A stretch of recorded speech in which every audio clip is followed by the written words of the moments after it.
Tulsi Gabbard out as Director of National Intelligence, isolated event or a foreshadowing of renewed hostilities with Iran.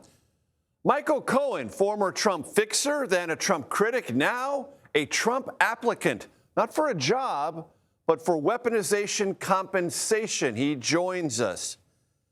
George Floyd died 6 years ago Monday. Democratic Congressman Glenn Ivey and Minnesota Attorney General Keith Ellison on policing reforms and accountability in an era of aggressive Trump immigration enforcement.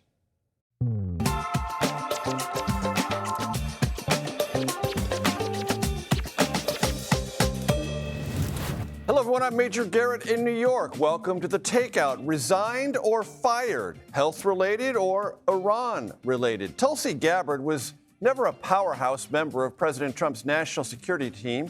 She resigned today as Director of National Intelligence, citing a recent cancer diagnosis for her husband. However, soon thereafter came reports that the White House forced Gabbard's hand. It's worth reminding ourselves, in congressional testimony in March, Gabbard did not endorse the war with Iran and dodged most lawmaker questions about its regional or global risks. In written testimony to the Senate, Gabbard also flatly contradicted Trump's assertion that Iran had rekindled its nuclear ambitions after U.S. and Israeli bombing runs in the summer of 2025.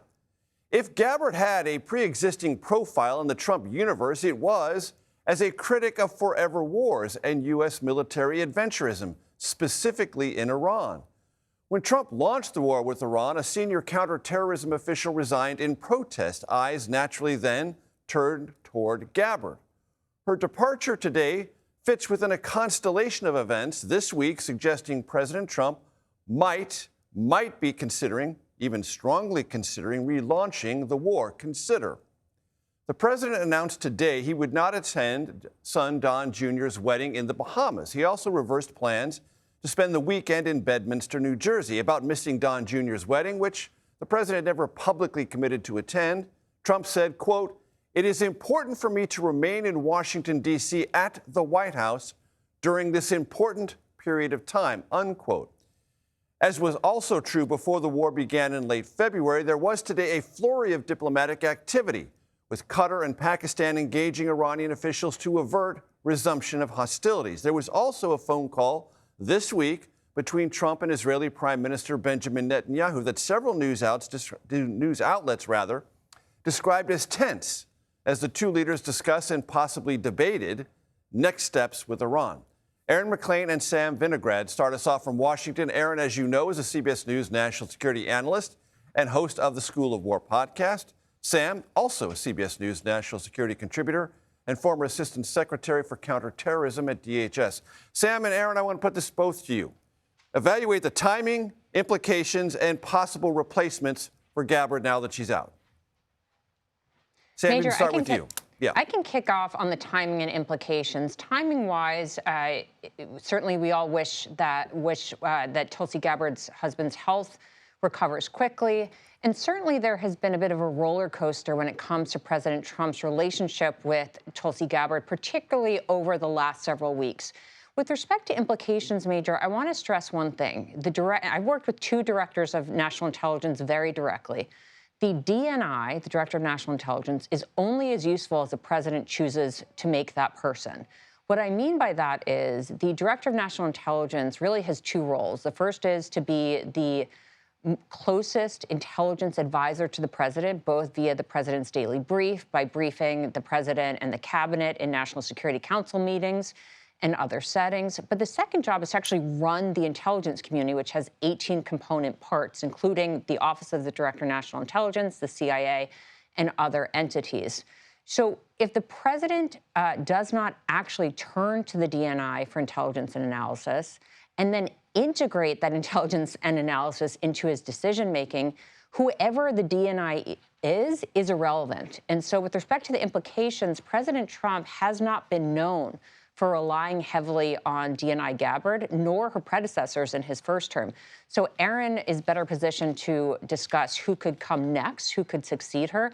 But what's more important is whether President Trump actually integrates that person's intelligence analysis into his decision-making process. Aaron, how do you read possible replacements and what this all might mean for a potential resumption of hostilities with Iran? Well, starting with the meaning, and then I'll come to some of the names that are in the mix, Major. I mean, I think this news, again, setting aside the hard and difficult aspect of Director Gabbard's husband's health, the strange aspect of this whole episode has been, for the Trump administration, perhaps unique amongst presidential administrations in modern American history, the president just doesn't seem to care that much whether his cabinet officials or senior appointees have a tradition of agreeing with his policy views. Tulsi Gabbard comes from a left of center, originally obviously the Democratic Party, restrainer, anti-interventionist foreign policy background. Those appear to be her deep and genuine convictions, and it led to all sorts of strange moments when she was when she was in office, where she appeared, as you pointed out in the introduction, to contradict the president's approach to this or that issue. And now, more than a year in, that seems to have finally run its course. Names in the mix, there's been some discussion of the current Deputy Director of the CIA, Michael Ellis, also the Director of the CIA, John Ratcliffe, who's been very prominent in some of the administration's diplomacy recently, for example, traveling to Cuba to conduct discussions there. These are all plausible potential successors to Gabbard. Aaron and Sam, does it feel to either one of you like something might be in the mix the next 3 or 4 days with Iran and a key decision about negotiate or resumption of hostilities? Well, I don't know about Aaron, but it always feels like something is in the mix between President Trump and Iran, not only because part of his strategy has been to keep not just Iran guessing, but to keep the world guessing, which is certainly having an implication for markets and various commodities. But certainly his decision to stay home this weekend is notable. At the same time, we do understand, and we do have sources telling us, that President Trump and President Xi in China last week had very lengthy discussions about Iran, and that China has continued to urge President Trump behind the scenes not to engage in additional military action against Iran, while China and other countries have been working with the Iranian regime to get tankers out of the Strait of Hormuz and more. At the same time, of course, Prime Minister Netanyahu of Israel has different views. So do I think something's in the mix? Yes. But at the same time, I do think the Chinese are urging President Trump to give diplomacy yet another chance. And Aaron, what about this heated phone call as described by many news outlets between Netanyahu and the president? Well, obviously, Israel and the United States have divergent strategic goals here. The Israelis have been all in for setting the conditions for regime change from the very start of this operation, indeed even before this operation. And President Trump has vacillated on that question, and right now does seem to me to be genuinely pursuing a deal. But I would be genuinely shocked if the Iranians were going to offer President Trump anything that he would be able to represent as a good deal, which, for example, would involve spiriting the nuclear dust out of Iran, zero enrichment, a conditionless reopening of the Strait of Hormuz.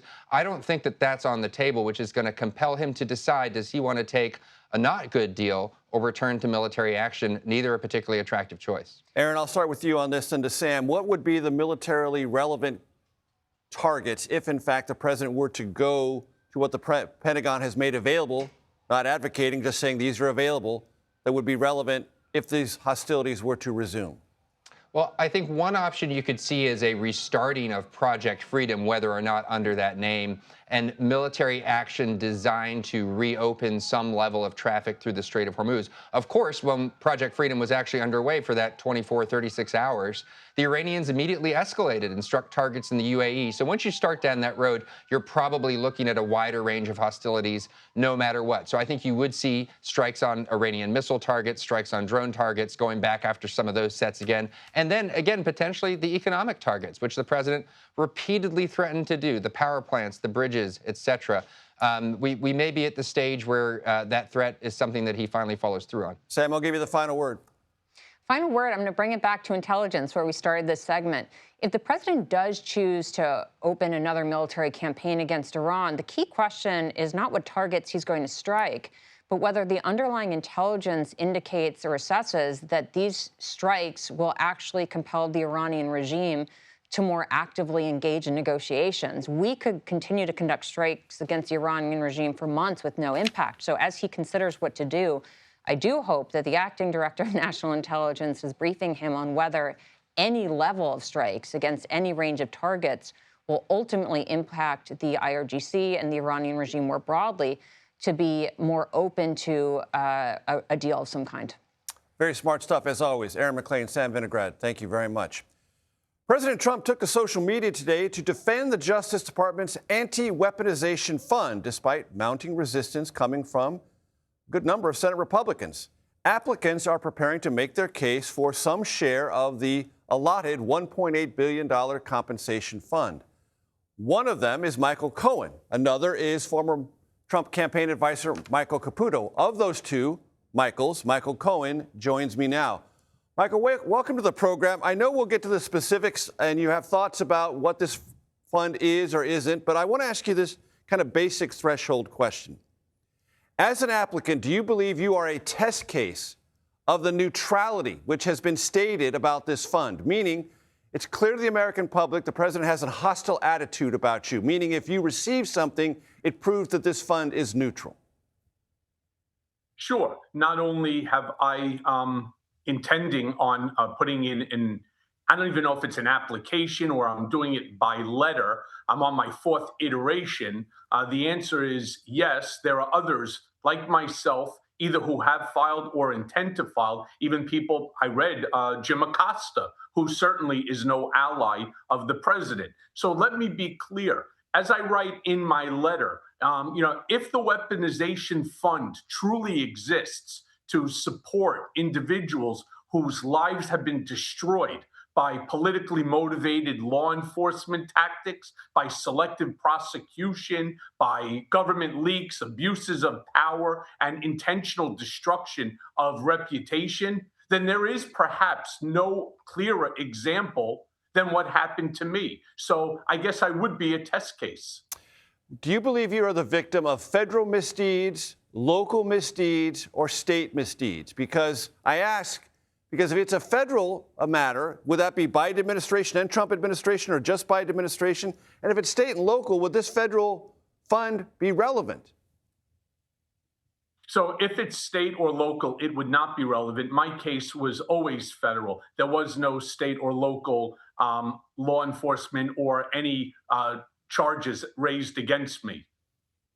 But you talk about the pressure you felt either from Letitia James or Alvin Bragg operating as a Manhattan DA or the state attorney general in New York. I need to interrupt you, Major. I need to interrupt you on that one. That's where I was a subpoenaed witness. That had nothing to do with me. I was merely a subpoenaed witness in a case that was being brought the people of the state of New York or the Manhattan district attorney as well versus Donald J. Trump. It had nothing to do with me. I was merely a subpoenaed witness. So in that context, that's not an abusive situation from your point of view?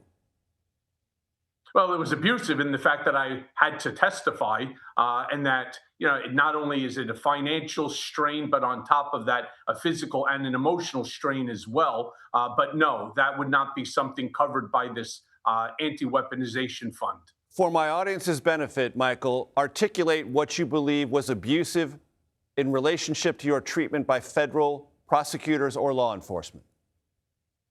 Well, interestingly enough, Donald Trump brought a $10 billion lawsuit against the government as well as with the IRS. Similarly, it started out for me with the Russia hoax, whereby in the Steele dossier, it was alleged that 13 different times that one, I was either in Prague, that I had paid off Russian compromise, that I have a dacha in Sochi next door to Putin, that family members of mine are the largest real estate developers in Moscow. My family, nobody in my family has ever even been to Moscow. I've never been to Prague, the Czech Republic, and I certainly did not travel over there with $10 million in cash to help Paul Manafort. The allegations that were raised against me in that Steele dossier are emphatically false, proven to be emphatically false, and for months, and I mean months, not just nationally, but globally, attacked me on a daily basis. Now, remember that Steele dossier was initially created as opposition research by the Clinton campaign. When they looked at it and they realized it was garbage, they then gave it somehow to John McCain. Whether he bought it or acquired it, I don't know, who then turned it over to James Comey, who turned it over to Andrew Weissman, who turned it over to Jeffrey Berman at the Southern District of New York, and then to Robert Kazami for prosecution. So again, that's where it starts. Now, the second cause of action that Donald Trump raised in that lawsuit was the fact that they had stolen or that they improperly took his IRS tax documents. Coincidentally, the individual, Charles E. Littlejohn, is the name of the individual. He was an outside contractor for the IRS. He's the one who took Trump's documents. Well, not to be confused, he did it to me as well. But that was only that was the second time that it happened to me. Remember that there was a gentleman named Jonathan Fry, from an IRS agent out of San Francisco, who actually downloaded all of my information onto a thumb drive, gave that thumb drive to Michael Avenatti, who gave it to Ronan Farrow for reporting. So the same causes of action that Donald Trump brought his $10 billion lawsuit against the U.S. government, well, those two causes of action apply to me as well. Michael, I want to play for our audience something they might recall, your testimony before Congress in 2019, and I want you to answer on the other side whether or not any of what you said then is relevant to the times we live in now. Let's play that. I've acknowledged I have made my own mistakes, and I have owned up to them publicly and under oath. But silence and complicity in the face of the daily destruction of our basic norms and civility to one another will not be one of them. I did things and I acted improperly, at times at Mr. Trump's behest. I blindly followed his demands. So for those who remember that, Michael, what does those statements mean contextually in what you've just described to my audience about this application or this letter that you're putting forward? Well, they're two completely different things. When I talked about in that opening statement to the House Oversight Committee, I was also referring to doing things at the behest of, or I should say, when I was employed at the Trump Organization. For example, we talked about many, many times the CNBC poll.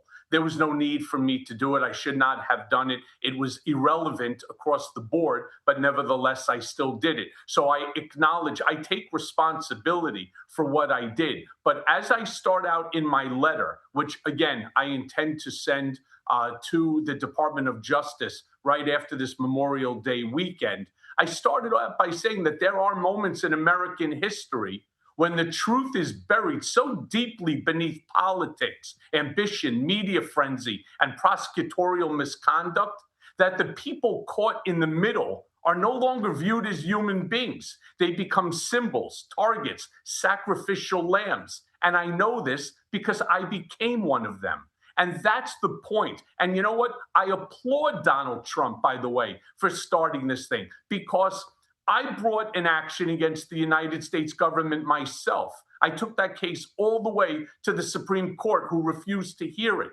But as a direct result of the Dobbs decision, and that's the same decision that overturned Roe versus Wade, it also overturned a case called Bivens. And Bivens was the way that you sue the government when they violate your constitutional rights, as mine were. And so here, what Donald Trump has, in essence, done is he has fast-tracked to those individuals who believe that their constitutional rights have been violated. And I'll tell you something, I'm extremely disappointed on both sides of the aisle when they start talking about, well, as a result of this fund, January 6 participants might be able to collect, or they could potentially collect. All of that we don't know exactly yet. There are a lot of questions still around this and a lot of hypotheticals.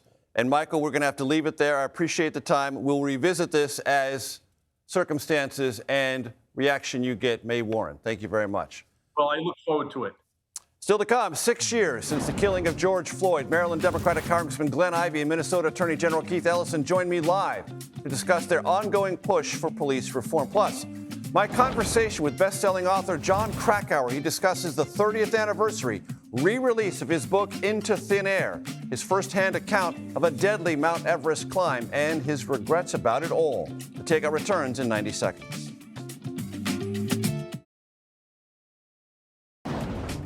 Welcome back to the Takeout. Monday marks 6 years since George Floyd was killed while being pinned down by a police officer in Minneapolis. That death sparked, as you well remember, nationwide outrage, protests, and calls for police reform. Now, the House, in a different Congress, twice passed the George Floyd Justice and Policing Act. That remains stalled in the current Congress. Some lawmakers are hoping to change that. One of them is Maryland Democratic Congressman Glenn Ivey. Another, from a different point of view, Minnesota Attorney General Keith Ellison. Both join me now. Mr. Attorney General, let me start with you, because I wonder from your perspective if what has played out in Minnesota this year with the aggressive federal immigration enforcement has, from your perspective, made even more imperative some of the underlying accountability and reform initiatives within this legislation. I certainly do agree with that. One of the provisions of the George Floyd Justice and Policing Act is to prohibit racial profiling and to give us more tools to make sure that the justice system and police enforcement is applied equally and fairly to all citizens. That provision of the George Floyd Justice and Policing Act would help us out quite a bit. And so one of the things we saw under Operation Metro Surge is just widespread and routinized selection of persons based on ethnicity and perceived background for extra enforcement activity. And that certainly is something that I think this law could help us protect from. And Mr. Attorney General, how about the very basic issue of if there is a federal law enforcement person involved and there is a perceived or possible crime, the state having access, investigatory access, to do its own investigation? No question, that is fundamental and essential, as I would like you and all your listeners to know. If a federal agent breaks a state criminal law, that state has the right to enforce the law on any person who breaks it, including a federal agent. When some folks said that there was absolute immunity, I can assure you that is absolutely wrong, and it misinforms the officers who are involved, and that's a shame. Congressman Ivey, I want to bring you into this conversation. What is the atmosphere on Capitol Hill about this? Because President Trump is pretty aggressive about his language, about all the reform conversation after George Floyd. You're weak on crime. You want to defund the police. And the political atmosphere, as I gather it in the Republican conference, both in the House and Senate, as hostile as ever to this underlying legislation. Yeah, in some ways, that's for sure. And they're also sort of circling the wagons with respect to the ICE agents and Border Patrol agents who clearly broken the law and crossed the line with the use of excessive force. Secretary Noem is no longer secretary. She's the former secretary. The Attorney General, Bondi, who made statements like that, is no longer the Attorney General. So I think that there's been some pushback on that front. They've been replaced by people who aren't a lot better, frankly, but I think it's critical for us to continue to push Democrats here in the House, and I think there's also support for this in the Senate. But one day we'll have a chance to get back in the majority and see if we can move it forward then. But in the meantime, I think it's important to make sure that, as Attorney General Ellison was saying, states and localities need to be able to move forward with criminal cases in their own, in their own criminal processes. In these particular cases, with the shootings of Ms. Good and Mr. Preddy, the Department of Justice has been essentially obstructing their investigations by withholding critical evidence in those cases. Now, they move forward, and the Attorney General can talk about this in other cases, but it doesn't make sense for the feds to withhold evidence and allow local prosecutors and local courts to make determinations about how this can go forward. Even if this gets moved to federal court, they should still be able to get the information that they need. Congressman, I'll ask you this first, and I also want the Attorney General to weigh in on this. It's an adjacent issue, but it's not irrelevant. Yesterday, there was the leaked document, the so-called DNC, Democratic National Committee autopsy. It didn't address crime directly, but it said there is a perception National Democrats have of being unable to communicate strength. Part of that is filtered through public safety, crime. Do you believe that's true? Do you believe that the push for law enforcement reform in any way undercuts the Democratic Party's ability to communicate politically strength? Congressman Ivey, I'll start with you. Yeah, I think that's kind of apples and oranges. I mean, a quick autopsy of the 2024 election, I don't recall crime being an issue there really at all. What you ran into was issues about Trump and Biden and the perceptions about President Biden and him not being up to the job. Ultimately, he withdrew.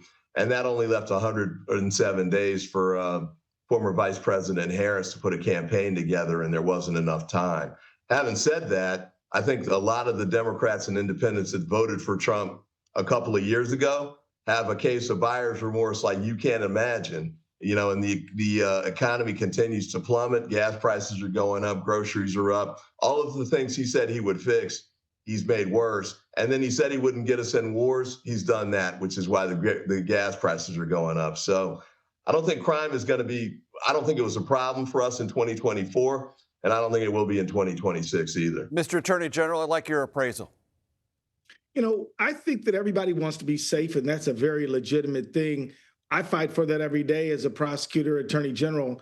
And I can tell you that there's no question that better relationships between police and community makes for a safer community. When people believe that the police are treating them with fairness and dignity and respect, even if they're being aggressive law enforcers, they get more cooperation. People come forward and they say, officer, I saw something over there. You don't want to create a situation like the one that Derek Chauvin created, where people in the neighborhood don't want to come forward because of the treatment that they saw right in front of their eyes. So I have to disagree that holding officers to high standards, which most police officers want and don't have any problem with, I don't agree that high standards are hostile to police. I think they're only hostile to police who don't want to observe the Constitution. But to officers who put themselves in harm's way every day to protect Americans, they're all right with following the Constitution. I can assure you of that.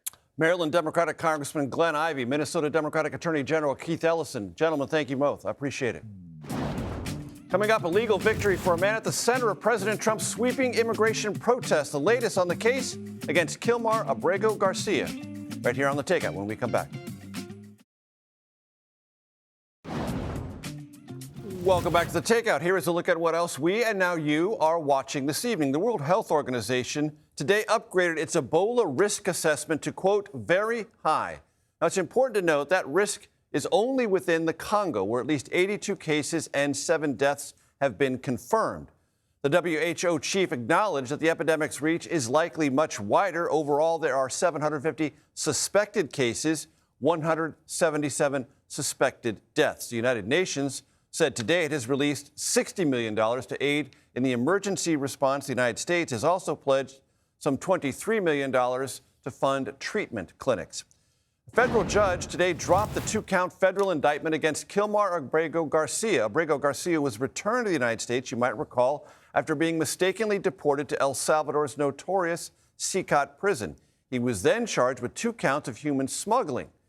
The U.S. has been fighting an effort by the Trump administration to deport him to a third country. The federal judge in Tennessee overseeing this case called those human trafficking charges vindictive. Coming up, in 1996, author Jon Krakauer survived one of the deadliest Mount Everest expeditions ever.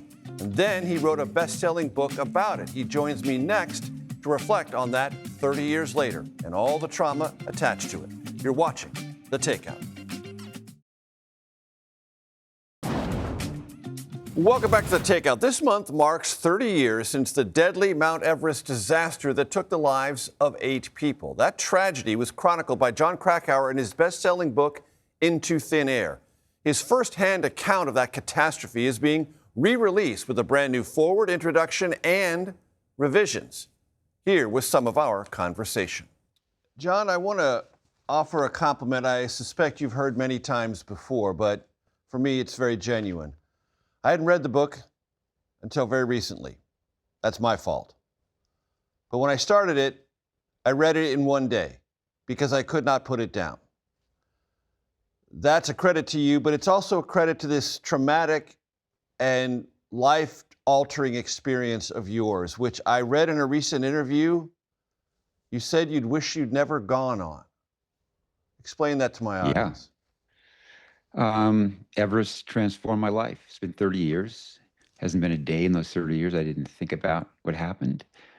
It transformed it for the good and the bad, but mostly from my personal point of view, the bad. I mean, the ended up with severe PTSD that I wouldn't acknowledge for quite a few years. And when I finally got a handle on it, it was better, but I mean, PTSD never really goes away.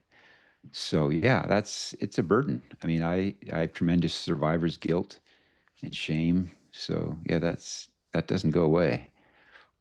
Why do you feel survivor's guilt and shame, John? Because in the book and the things I've read about it, you're not directly or even indirectly to blame for the tragedy, Well, are you? Well, yeah.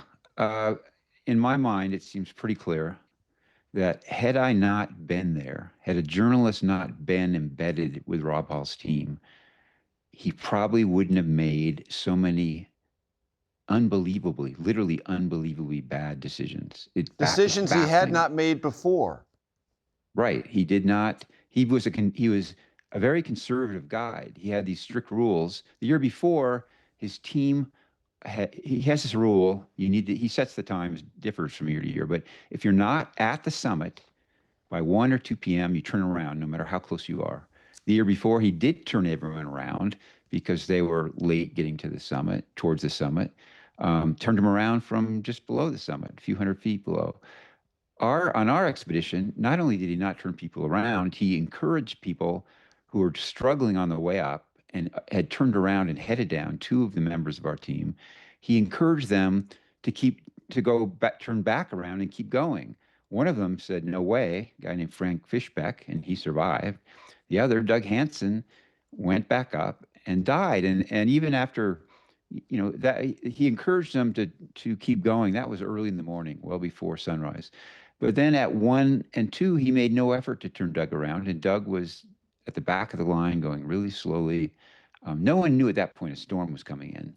But still, he disobeyed his cardinal rule, which he'd lectured us repeatedly throughout the expedition. I don't care how close you are. If I say we turn around because we're not there, it's 1 o'clock or 2 o'clock, you are turning around. I mean, he was worried, some people would, especially me, he was worried I would argue and disobey. So he made this clear, yet he didn't follow his own cardinal rule.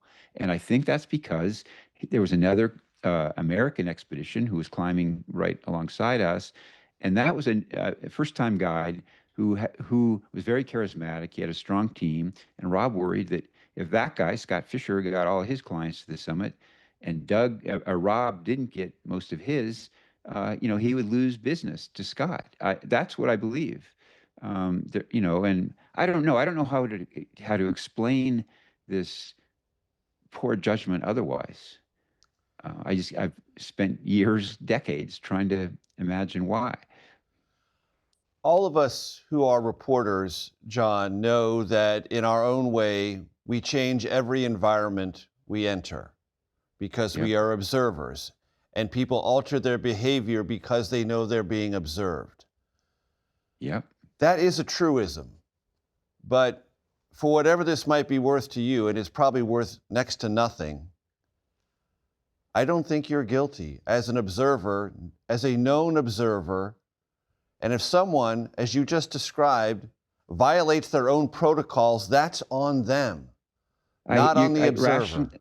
Rationally, what you say makes perfect sense, and I'm grateful for that point of view. But emotionally, if you were in my shoes, you might have survivor's guilt too. And the difference is I wasn't just a reporter. I mean, when I got back, and wrote my magazine piece before the book, I was criticized by an AP reporter during an interview. He's saying, John, there's all this first person. You're writing about yourself, I, and that's not the way. He was a war reporter, and he said, we don't do that. Like, we were war reporters. It's not about us. And I said, well, you've got it wrong.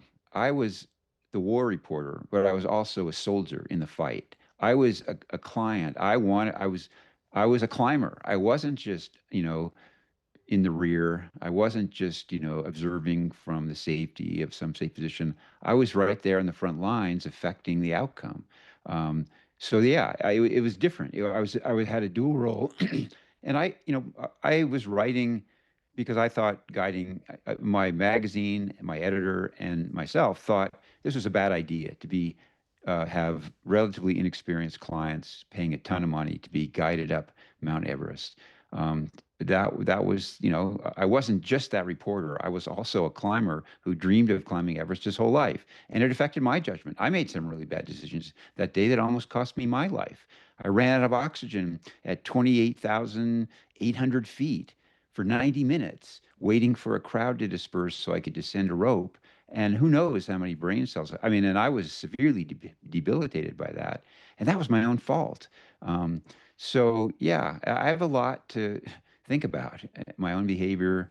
So anyway, thanks for your sentiments. I mean, but I feel the way I feel.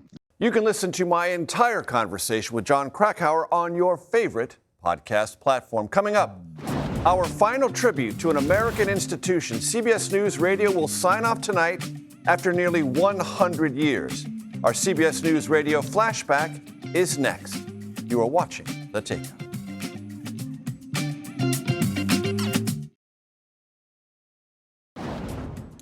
Welcome back.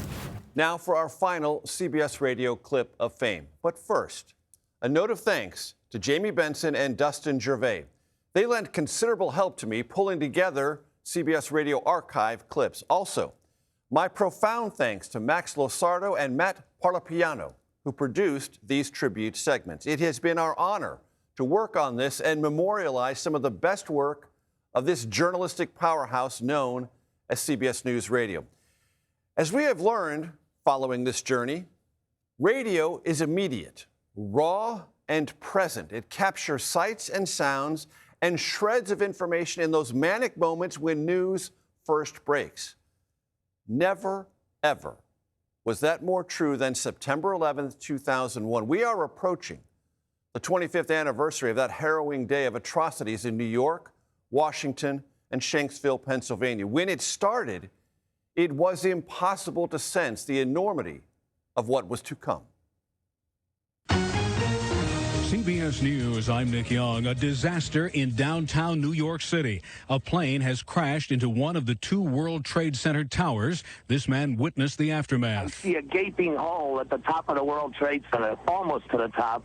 Not quite up there. I wasn't looking at it as I was driving towards it. I just heard a huge explosion. WCBS radio helicopter traffic pilot Tom Kaminsky has more. We are now looking at flames shooting out of the north side of #1 World Trade Center, but there are at least some windows blown out and smoke billowing out of the opposite side. One report quotes an eyewitness who says it was a twin-engine plane. It is unclear how many people were in the area of the crash or how many injuries there may be. In those early moments, reporting indicated it was a wayward and possibly much smaller plane that hit one of the twin towers. Then another smashed into the other tower. As ever, radio reached for eyewitness accounts from the unfolding scene of destruction. Two planes have hit each of the towers of the World Trade Center in New York City. This man not far away heard and saw the first. I see a gaping hole at the top of the World Trade Center, almost to the top, not quite up there. I wasn't looking at it as I was driving towards it. I just heard a huge explosion. That plane hit the upper part of one of the towers. Pictures from the scene showing flames and a lot of smoke pouring out of the building. Then an apparent second plane hitting the other tower. This man tried to help one victim who was nearby. When I looked over, there was this guy that was on fire, so I just kind of ran over, and I tried to put the fire out on him, and he was screaming, and I just told him to roll, and he said he can't. This man saw the first plane hit the building. It didn't look like there was any trouble at all with the plane. He didn't swerve at all. He just landed directly in the building. It was almost like a gray-black color in nature on the plane. He was like he wanted to fly into the building. Again, two planes have apparently hit each of the two towers of the World Trade Center in New York City. There's been no word on casualties. It seems inconceivable now, but in these earliest minutes, it was hard to imagine that this was a coordinated terrorist attack, or that planes had actually been hijacked, or that more was coming. But there were, in these dreadful early times, a sense that terrorism might be behind it, with one potential mastermind. CBS News Update, I'm Nick Young. Two airplanes have crashed into both towers of New York City's World Trade Center within minutes of each other, leaving gaping holes, flames licking up the sides of the 110-story buildings, and thick black smoke billowing into the air. This man, Steve Higgins, watched the second plane hit about 18 minutes after the first impact. Another jet came from 903. Came from, like, let's say, South Ferry. It came up, and we saw the second plane, the second jet now. It wasn't just a small plane, hit the second tower. There is no immediate word on injuries or fatalities. The White House has just announced that as of now, the crashes have triggered no national security alert. The possibility of a terrorist attack? CBS News correspondent Jim Stewart. There's no confirmation that this is a terrorist attack, number one, or number two, that it's Osama bin Laden involvement. But I can tell you right now, that is what they are thinking. That is the working premise. Once again, no immediate word on injuries or fatalities. CBS News Update. I'm Nick Young. Then the word hijacking began to be invoked, and the president became directly involved. Also, traffic patterns in New York, in the air and on the ground, began to change. Both towers of the World Trade Center in New York City are burning, smoke pouring from them after 2 planes hit each tower.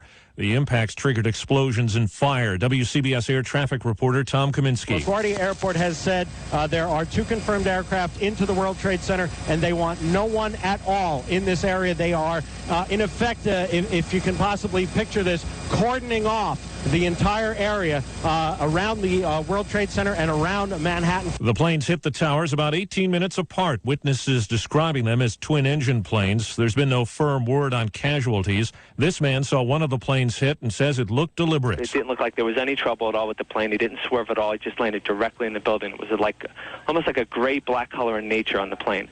He was like he wanted to fly into the building. The FBI, according to the Associated Press, is investigating reports of a plane hijacking just before the crashes. CBS News correspondent Jim Stewart covers the Justice Department. Right now, they are trying to determine whether, in fact, it was deliberate. They have no information they can share at the moment, and I get the sense that they're in the same mode that we are. The White House says President Bush, who's now at an elementary school event in Florida, is aware of the incident, and he's heading back to Washington. CBS News Update. I'm Steve Kathan. National radio relies on local radio, always has. WCBS was crucial to reportage here in New York. As the murderous plot unfolded, Washington became part of the carnage, and WTOP was on the scene. We have some indication of fire and smoke at the Pentagon right now. WTOP's Neil Augenstein. All right, we've just had some kind of line interruption there, but we're going to get that back up. Have we got that worked out? All right, the report we have is of fire and smoke at the Pentagon. We should tell you that we have gotten calls from people who live and work around the Pentagon who have told us that they have seen something that they have described as an explosion. This is information we have not been able to confirm. And we are trying right now to get Neil Augenstein, who has some line of view of this situation. And we are working through a problematic telephone problem for you right now. Yes, there were problems that morning, communication and otherwise. The scale of the destruction was hard to comprehend in that moment, and the sense of disbelief would continue through the day. CBS Radio, on the spot in the earliest and most perplexing moments of 9/11. One of the worst days in all of American history, reporting what happened as it happened. That has always been the hallmark of CBS News Radio. The show has been honored to remember and celebrate those moments, those achievements, and that legacy. For more on all of this, CBS has produced a podcast tribute. Good night and good luck. You can find it wherever you get your podcasts. Happy Friday, everyone. This is The Takeout. Relentlessly curious, reliably civil, occasionally clever. The Daily Report is next.